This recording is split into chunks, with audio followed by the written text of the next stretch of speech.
Good evening to all. Structural dynamics is a subject that mainly deals with the dynamic loads.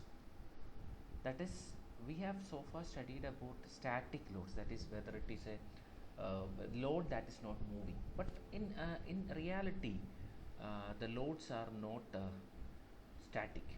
That is, here you can see some of the examples of dynamic loads. That is, wind. Wind is a movement of air or air pressure to the structure. That is a wind load. Then earthquake. Earthquake means it is the ground movement. It can be in the x or in the y directions. Then waves.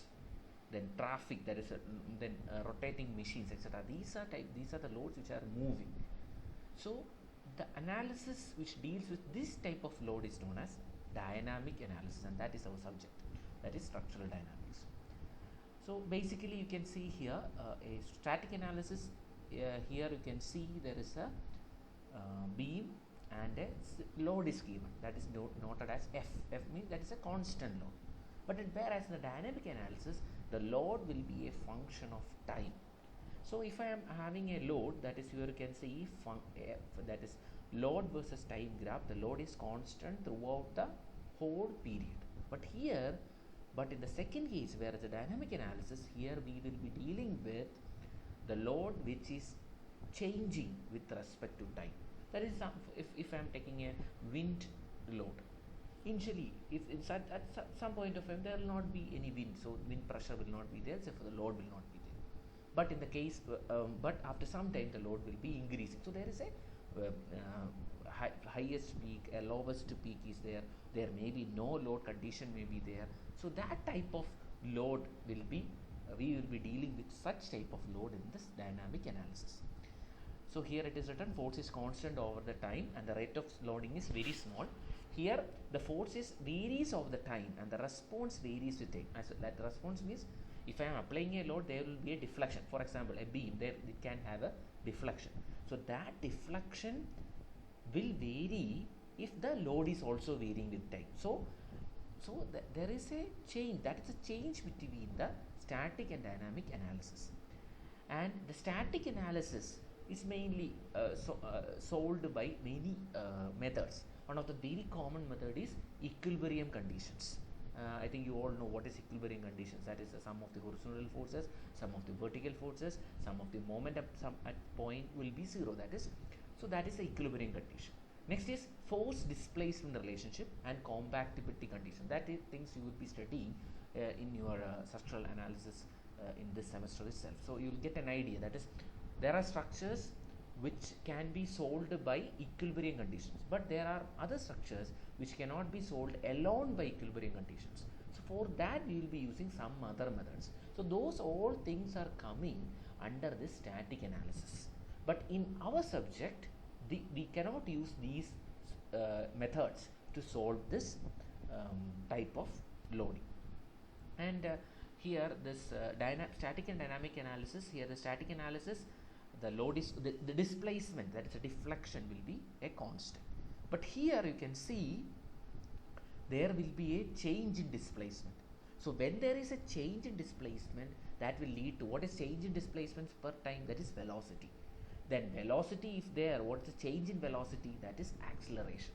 So in a dynamic analysis, for a structure, we have to take into action the displacement, which is followed by the velocity and which is followed by the acceleration.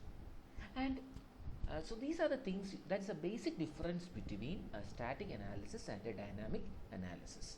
So static analysis, the load is constant and the deflection or the displacement is constant. There is no change. But in dynamic analysis, the force is varying with respect to time. There is displacement, there is velocity, and there is acceleration. And also the static analysis can be solved by equilibrium conditions, force displacement relationships, and compactibility conditions, whereas dynamic analysis, this cannot be used. Now it coming into Newton's laws of motion. That is, we all know what is Newton's laws of motion. So the first law of motion states that an object which is in rest will remain in rest unless it is acted upon by an external force. That is, there is an equilibrium. There is always an equilibrium.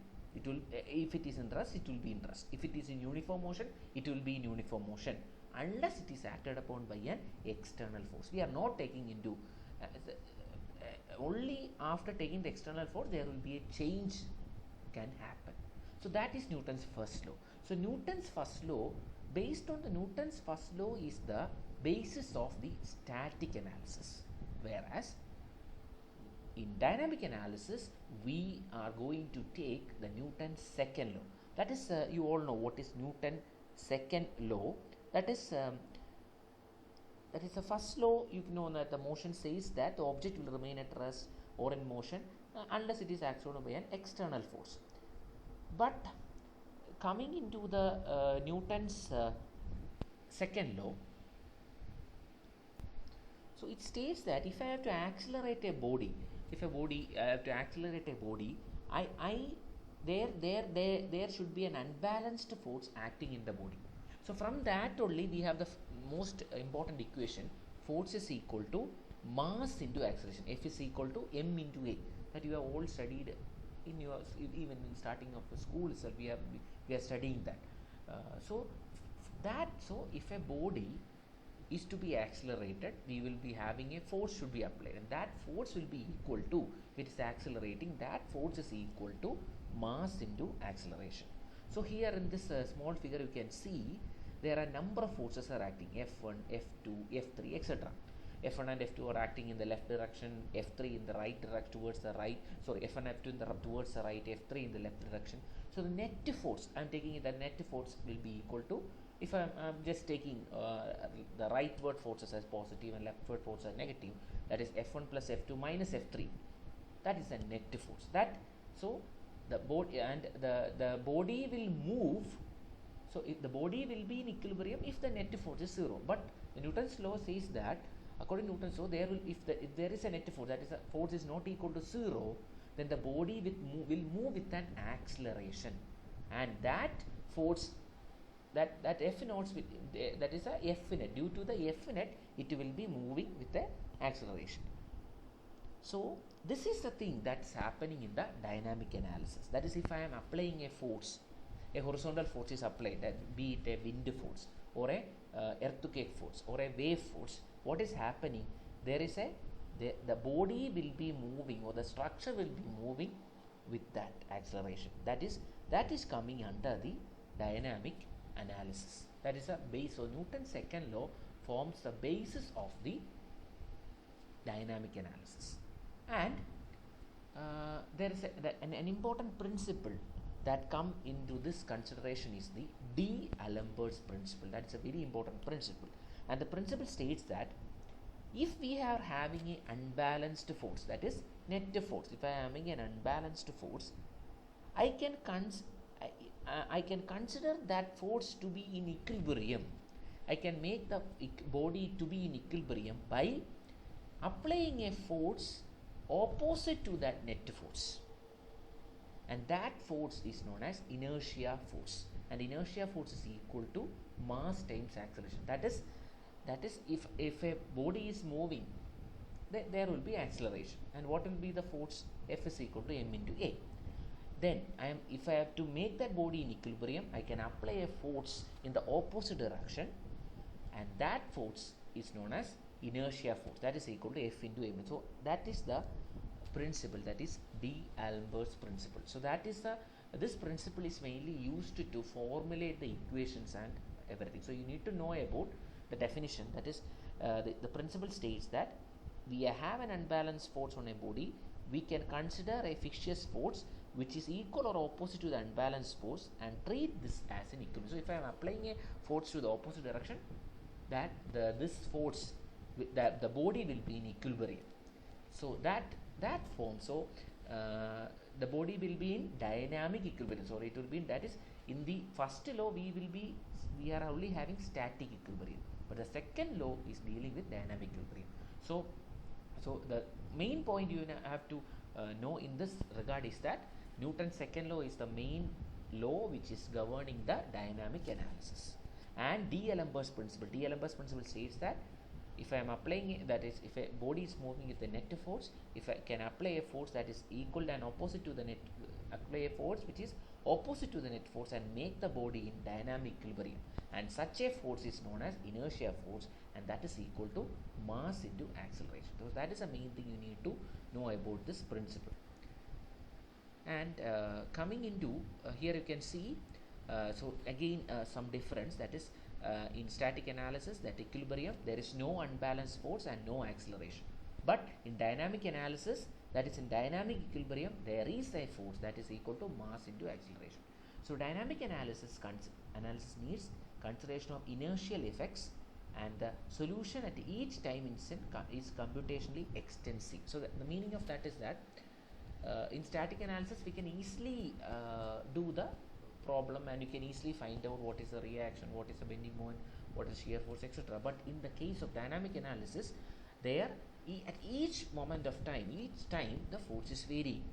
So the computation is mainly difficult. So mainly for computing the problems, mainly we will be using some methods like Fourier transform, or we will be using some computer techniques, like for example in MATLAB there is a software, so we will be using some coding techniques, etc. can be used to analyze it. So that is the practical point of view only. So that is the difference. So Newton's laws, the difference between static and dynamic analysis. Then coming into the modeling, that is model, that is here you can see model, that is this is a real structure. So in a real structure we will be converting it into a mechanical model, then that mechanical model is converted into a mathematical model. So this is the flow chart representing how to analyze a problem. So if I am having a real problem, real situation, so here you can see there is a this structure is mainly used by the swimmers. So that structure, it is supported at one end and it is having a long what we call a cantilever type of arrangement. So this structure I can consider it as a cantilever beam. So if a man is standing here, then that is a force. So a cantilever which is subjected to a force at the free end. So that is the mechanical model. From the mechanical model I can convert into a mathematical model and I can solve it. So that is how the problem is. So you will be given a real life situation. For example, a water tank. We have to analyze a water tank, and a water tank is being there. Then it is subject to some horizontal force. Then we will be modeling it as a cantilever. That is support, or I can model it as a framed structure also.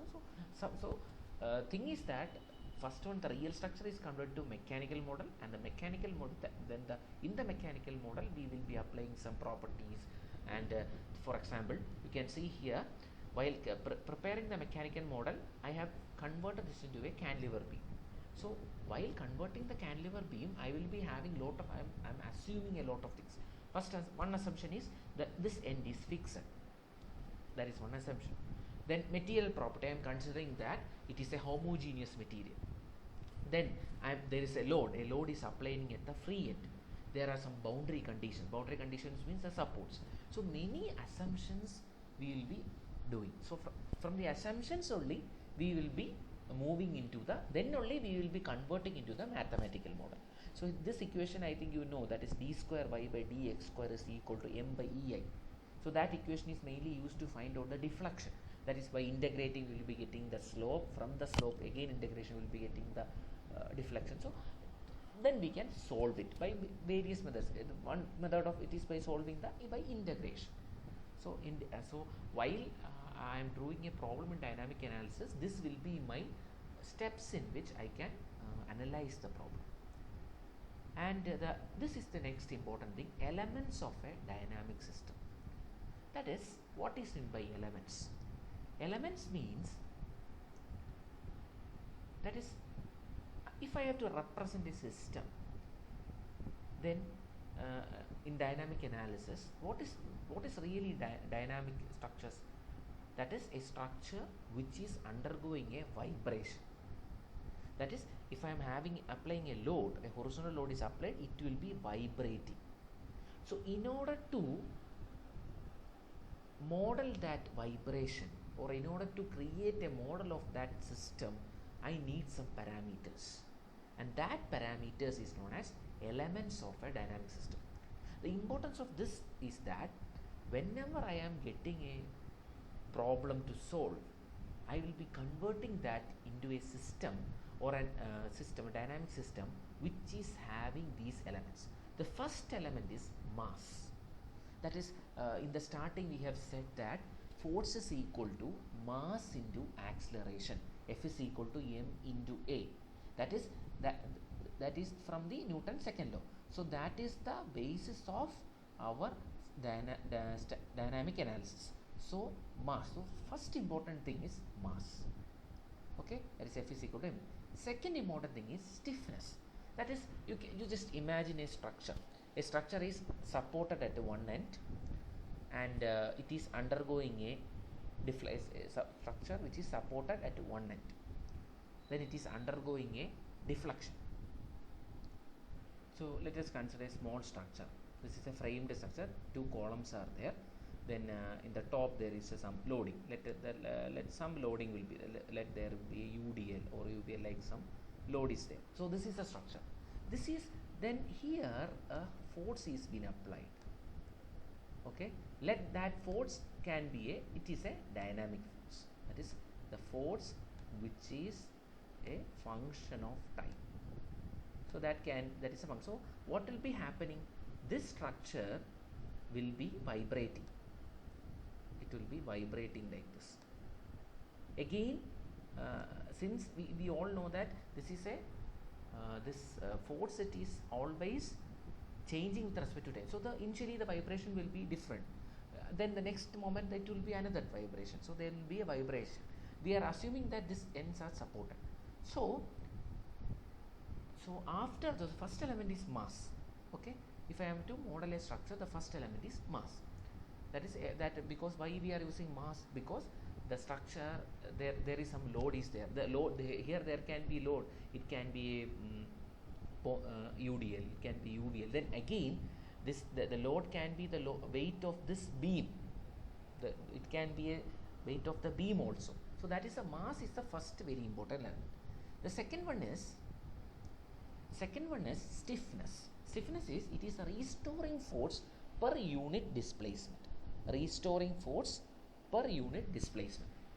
That is, it controls the force displacement, force distribution, various structures. That is, stiffness means how much support I am giving. That is, how much it is moving. That is, stiffness is equal to force per unit displacement. If F is the force and X is the displacement, then stiffness, it is denoted as K, and it is F by X. K is equal to F by, that is the force.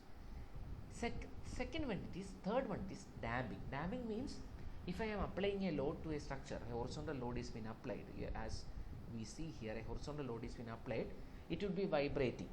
And will it be continue to vibrate throughout the vibration? Initially maybe it will be vibrating for a longer distance.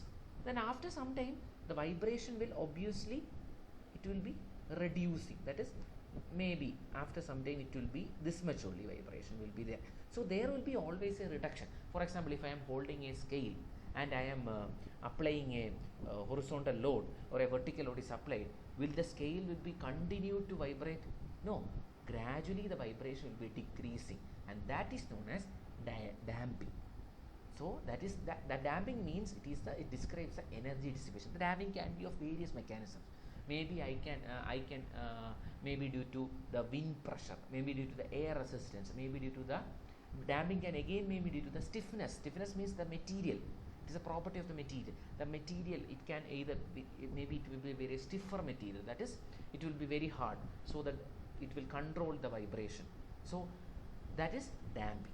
So these are the three main parameters or elements of a dynamics: mass, stiffness, and damping. So mass, it is denoted as small m, stiffness as K, and damping it as C. So that is a denotation which is being used. Now let us see how we are going. So each of these elements have to be modeled. That is, we started from where, that is here, a real structure, it is converted to a mechanical model. So that is, so how can I model these elements? So first one, it is modeling of mass. Modeling of mass means it can be modeled by two methods. One is distributed mass, other is lambda mass. Distributed mass means, here you can see a beam.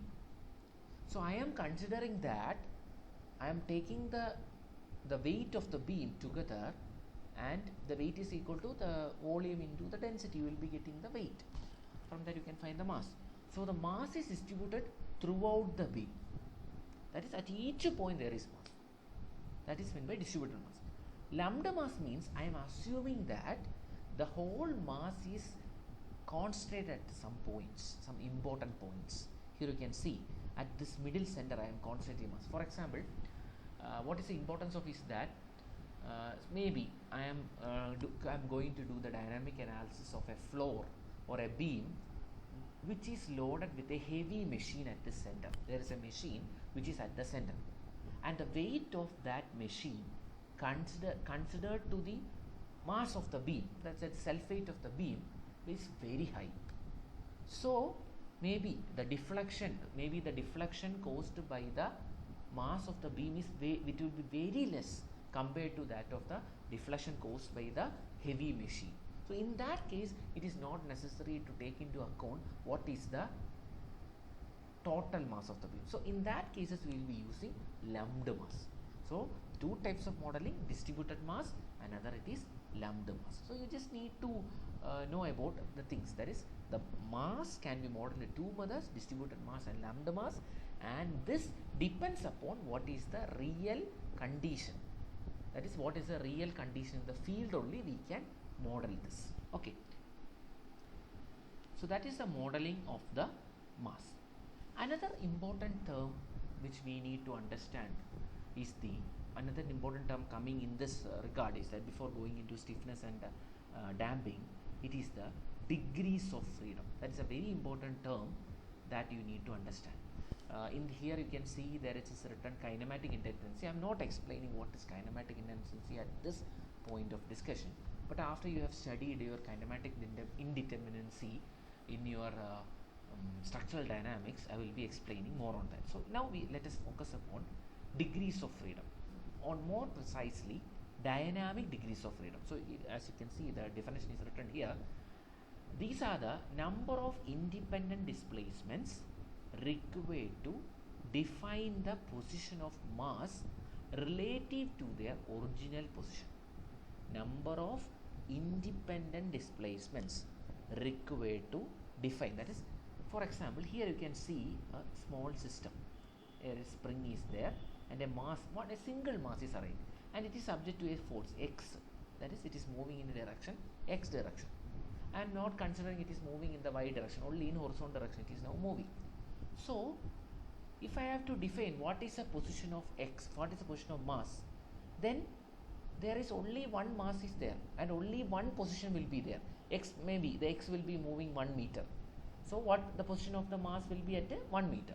Then it may be moving 0.5 meter. It will be at 0.5 meter. That is only one. But consider this case. There are two masses, and it is a single system. That is, one mass is attached to the another mass by a spring. So one is moving in x1 direction, other is moving in x2 direction. So here, if I have to define the position of mass m1, whether I can use only x1, can I define it along with x1 alone? No, I have to know the position of x2 also. So the position of first m1 mass depends upon the x1 and x2. That is, I need two relationships. Two positions are there. So that means in order to define the position of a mass, single mass m1, I need to know the position of, because if I am applying a force, since it is attached, it will be moving in both the directions. So I need to know what is x1 and I need to know what is x2. So what is the difference between first and second figure? In the first figure, only one movement. From the first movement itself, I can know what is the position. So only one movement I needed. So that is known as single degree of freedom. That is, we are studying about degrees of freedom. Degrees of freedom means in how much ways I can move. So if I can define my position by my movement is not linked to any other person's movement or any other system movement, then there is no need, to know what is other person's movement. So from one movement itself I can maybe able to know what is my position. I am at this position. Position means it can be a property, or it can be any other, or a displacement, velocity, etc.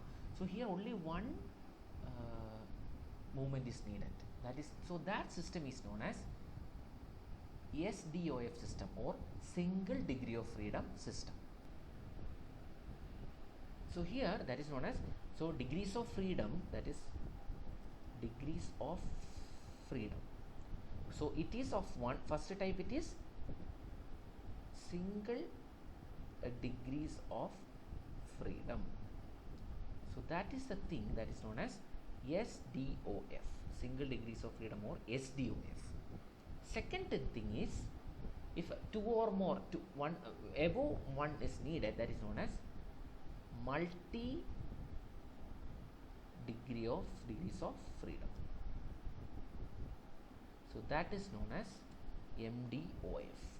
So these are the two terms which are coming in our syllabus, SDOF and MDOF. The first one or two modules we will be studying only on SDOF, that is very simple type of system. That is, you can see this figure, okay, this figure you can see, really this figure I can draw it in the form of a single degree of freedom system. That is, I can model. That is, for example, here I can consider these two columns as similar columns. I am considering like that. So I can consider a support is like this, a support is there, then it is having a mass. Let this be the mass. I will be denoting like this, mass. Let this, it is M. Okay.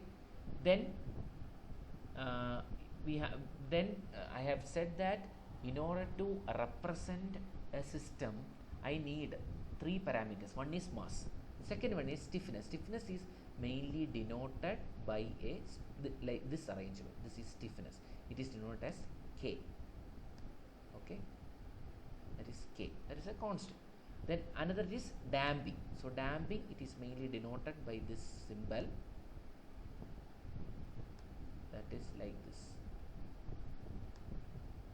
So this is the how I represent the system. Okay. So this is a SDOF system. That is a single degree of freedom system. So as the classes are going on, you will be getting idea on this. So as of now, you just understand that is degrees of freedom are there. So the degrees of freedom in this figure. So here in this figure you can see a single mass is there, but it is attached to two springs, so it can move in x1 direction and x2 direction. So even there are only one mass itself, if the movement is in both the direction, again this is a MDOF system. There is a multi degrees there. Okay, this is another, this one is another, this is an SDOF system, this is an MDOF system. Likewise, here you can see two beams are there. This is the first story, x1 it is moving, second story is moving by x2. So in order to define the position of the first, let it be first mass, let it be m1, I need to know x1 and x2, both I need to know. So that is the degrees of freedom. That is the thing you need to understand. So we studied about modeling of mass. Now it is modeling of stiffness. So stiffness, we all know that stiffness from the Hooke's law, we know that F is from what is Hooke's law? That is if there is a movement, if I am applying a force F and there is a displacement x, then the stress and strain is directly proportional. That is, F is a function directly proportional to S, or F is equal to K into X. I can say like that, where K is known as the stiffness. But in some materials there can be a non-linear material. So Hooke's law is valid only for linear material, but let it be a non-linear material. Then this F cannot be proportional. So in our point of discussion, we will be mainly focusing only on linear material. That is where the Hooke's law is valid. So that is an assumption. We are having lot of assumption. So we will be modeling K in this form. Okay. The reasons of modeling and all we will be getting more clearer as we move on. Next one is damping. Damping means we all know that when I am applying a force, a horizontal force is applied or applied to a system, it will be deflecting, and the deflection will gradually reduce. The reduction can be due to, one is the temperature due to strain, damping sources, sound energy, damping devices can be there. The damping can be given different methods. Then the damping, it is represented by this form. You can see here. So this is how the stiffness is modeled. The stiffness, this is the thing which I shown here. A spring is being given, and it is F is equal to K into S. Damping, it is mainly modeled like this.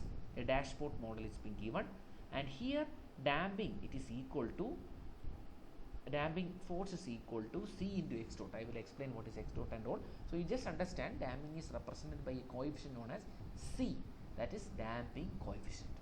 So the energy dissipation to the model is equal to the energy dissipated in the actual structure. That is, in the damping also we are having many assumptions, but you need to know this. This is how it is being modeled. So combining all these models only, this is the model of a single degree of freedom system. Here you can see a mass is there, a stiffness is there, and a damping is there. So a force F is applied, it will be moving next direction. So this is the diagram of a single degree of freedom system. Now it is coming into the real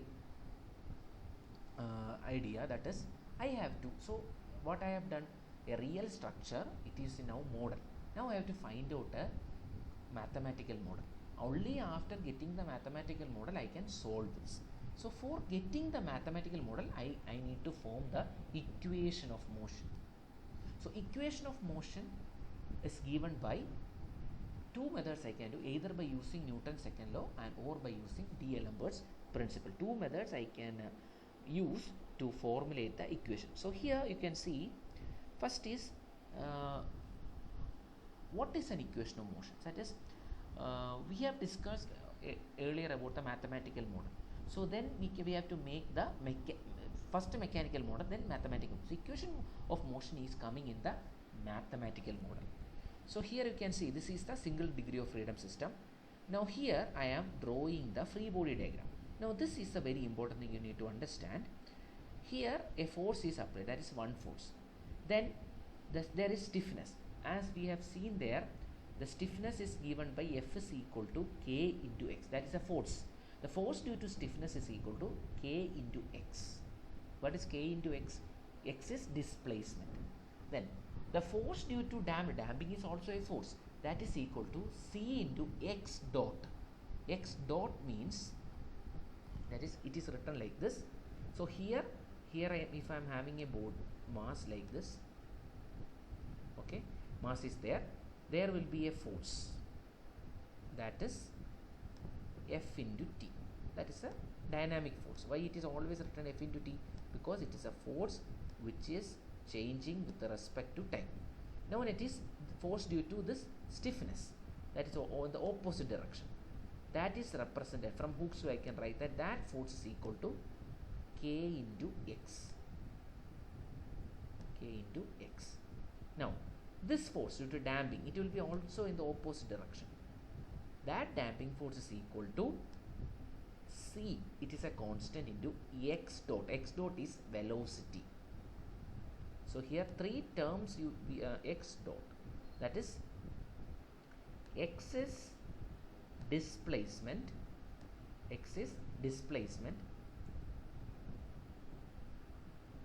so X represents displacement, okay. Then X dot represent velocity, and X double dot represent acceleration. So it's a representation only. It may be changing with respect to the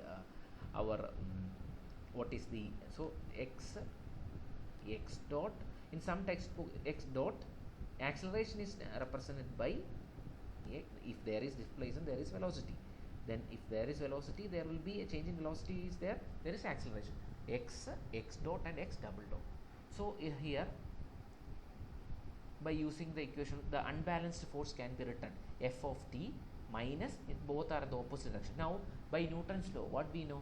By Newton's law, this unbalanced force is equal to mass into acceleration. So I can write F of T minus Cx dot minus Kx is equal to Mx double dot. Mx double dot is mass into acceleration. Acceleration represented as X double dot. So the equation of motion is equal to, this is the equation of motion of a single degree of freedom system. mx double dot plus cx dot plus kx is equal to f into t. So this is the equation of motion. Now I can solve this because it is a second by using the equation solutions in mathematics, I can solve this equation. We will study on how to solve this equation and all. That's the thing which we are going to study in this subject. Then another way in also I can form this equation, that is by D'Alembert's principle. By D'Alembert's principle, I have first drawn the free body diagram, same to that. Now you can see whenever there is a this is the net force is applying, that f of t is applying, there will be a opposite force will be there. That opposite force is equal to mx double dot. So that is, so again the sum of the forces. So if I have to consider this body in equilibrium, dynamic equilibrium, I have to apply a force which is equal and which should be opposite to the net force. So net force is f of t minus ex dot minus kx. So I am applying a force opposite to, I am taking f of t as larger value. So again mx double dot is again coming into consideration. So mx double dot plus ex dot plus kx is equal to f of t. So in the both the methods I can get the same equation. That is the only thing, you need to understand one method only. Only a small changes are there. Here we are using the Newton's second law. There we are using the again the D'Alembert's principle is been coming from the Newton's second law only. But anyway, two ways in which we can formulate the equation is being shown. So this is the mathematical model. This is the equation, that is mass. It represents the mass and inertial characteristics. Then stiffness. That C represents the dashpot. It is known as dashpot. This symbol is known as dashpot. It represents the frictional characteristics, and energy losses. Then it is the external force. Okay. So this is the equation of a single degree of freedom system. Single degree of freedom system because it is moving only in one direction and there is only one mass. Not only in one direction, that is, this movement of this mass depend only on one x. There is no x2. Okay. And again here you can see here this is a general equation. Okay, that is, this is the general equation, mx double dot cx dot plus kx is equal to f of t. So that forms the general equation. Now this general equation, so in this general equation sometimes this damping can be 0, sometimes this force can be 0, or sometimes this k can be 0. There are different possibilities. Based on that, the single degree of freedom can be converted into the single degree of freedom system can be converted into mainly two types. First one it is, this is very important, free vibration. Free vibration means the force is 0, external force is 0. That external force is 0 because I will be applying if I am holding a scale at one end, then I will be just pulling the free end. I am giving an initial displacement, that is the free vibration. Then force vibration, I am applying a force at that point, that is force. So the STF system can be converted to there are two classifications, free vibration and force vibration. Again in free vibration there can be undamped and damped. Undamped means the C is equal to 0, and here damped, that is C is equal to not 0. Then force vibration, it is again undamped and it can be damped also. That is, you can see here, that is right. So a SDOF system is of two types. One is, it can be, first one, it can be a free vibration, that is the force component is 0. Second one, it is forced vibration. So free vibration is again of two types. One is undamped free vibration. What is undamped free vibration? That is the term in this. Here in this you can see this term C, it is 0. This term is not there. So what is the equation of such a condition? This is 0. I am considering this as 0. Again I am not, that is the first thing. Then what is the second one?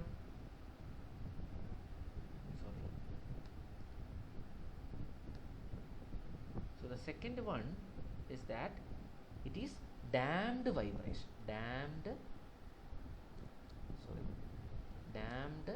free vibration. Damped free vibration. Again, similarly, the forced can be of two types. It can be undamped forced vibration, and second one damped forced vibration. So only thing is, see, the first thing, F is completely zero in free vibration, and damping, one is zero, other is there. Likewise in the other one also. So these are the things which we will be studying now onwards. So here you can see the introduction, that is the dynamic load. What is dynamic load? The parameters, the dynamic load parameters that just we have studied. D'Alembert's principle, then equation of motion of a SDOF system. That is equation of motion we have derived from the Newton's second law as well as from D'Alembert's principle. We can do that. Now you can see here, next thing is we need to study about undamped free vibration. That is, we will be taking that equation and we will be finding out some factors that I will explain in the next class. So, so far we have studied, on this class we have studied about what are the different types of dynamic load, what's the difference between a static and dynamic analysis, what is the basis of dynamic analysis, that is Newton's second law, then on the parameters, why the parameters has been used. That is, if I have to represent a system, I need three parameters: mass, stiffness and damping. So mass can, so what is the importance of mass? Again, coming into mass, we are having an important term, that is degrees of freedom. That is how that is the degrees of freedom means what are the possible movements, how many movements are required to define a system, define a position, etc. Then we studied about D'Alembert's principle, as well as the last one, the different types of models. That is, only the types, only the names we have studied. We will now solving this, that is solving this equation. This is our general equation, mx double dot plus cx dot plus kx is equal to f50. That is our general equation. From that we will be solving. Okay, so that's all for this class. Thank you.